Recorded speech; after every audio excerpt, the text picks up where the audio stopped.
सोनू मस्ती किती केलीस मगाशी? किती भांडता तुम्ही लोक? कधी कधी भांडतात ते, नाही ते एरवी शांत असतात.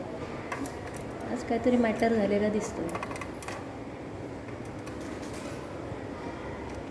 आहे ना सोनू? त्याला आवडते शेव, आवडते शेव. हे असं आम्हाला शेवेचं खाणं आवडतं.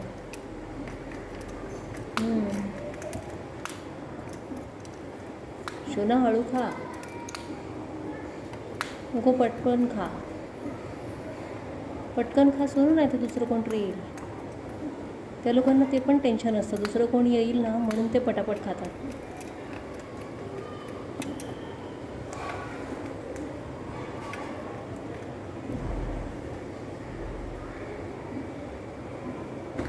खा सोना.